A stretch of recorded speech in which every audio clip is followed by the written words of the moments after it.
Hello friends, tiffin recipe सीरीजमधला हा आपला चौथा व्हिडिओ आहे। या व्हिडिओमध्ये आपण मेथीची भाजी आणि हरभऱ्याच्या डाळीच्या पिठापासून बनवली जाणारी चविष्ट आणि हेल्दी अशी भाजी बघणार आहोत। चला तर मग सुरुवात करूया। त्यासाठी मी इथे एक पेंडी मेथीची भाजी घेतली आहे। ती अशा प्रकारे निवडून 2-3 वेळा पाण्याने स्वच्छ धुवून घ्यायची आहे आणि 4-5 चमचे हरभऱ्याच्या डाळीचं पीठ असं पाण्यात भिजवून घ्यायचं आहे। कढई गॅसवर गरम करायला ठेवली होती, त्यामध्ये 2 चमचे तेल घेऊया आणि फोडणी देऊया। त्यासाठी जिरे मोहरी घालून घ्यायचं आहे। जिरे मोहरी छान तडतडलं की त्यामध्ये कढीपत्ता घालायचा आहे, थोडा ओवा घालून घ्यायचा आहे।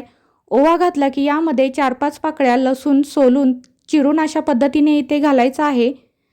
त्यानंतर थोडीशी हळद, 1 चमचा लाल मिरची पावडर, इथे तुम्ही भाजीची जी चटणी असते तीही घेऊ शकता। व्यवस्थित मिक्स करायचं तेलामध्ये आणि ही निवडून स्वच्छ धुवून घेतलेली मेथीची भाजी यामध्ये घालूया आणि मिक्स करूया। 2 ते 3 मिनिटांनंतर ह्याला असं छान पाणी सुटेल। ही भाजी कढईमध्ये एका बाजूला घेऊया आणि या सुटलेल्या पाण्यामध्येच आपण हे जे पाण्यात भिजवून ठेवलेलं डाळीचं पीठ होतं ते अशा पद्धतीने इथे घेणार आहोत आणि मिक्स करायचं आहे। मिक्स करताना त्यामध्ये थोडी थोडी भाजीही मिक्स करून घ्यायची आहे। ज्या पद्धतीने व्हिडिओत दाखवले त्याप्रमाणे हळूहळू अशी सगळी भाजी या पिठामध्ये मिक्स करून घ्यायची आहे, म्हणजे पिठामध्ये गाठी होत नाहीत आणि पीठ कच्चे राहत नाही।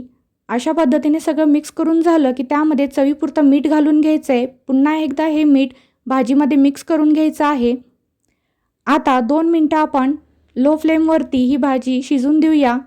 2 मिनिटांनंतर तुम्ही बघू शकता आपण गॅस बंद करूया। भाजी आपली सर्व करण्यासाठी तयार आहे। अशा पद्धतीने ही आपली चविष्ट आणि हेल्दी अशी भाजी तयार झालेली आहे। ही रेसिपी तुम्हाला कशी वाटली हे मला कमेंट करून नक्की सांगा। व्हिडिओ आवडल्यास लाईक शेअर करायला विसरू नका। व्हिडिओ पाहिल्याबद्दल धन्यवाद।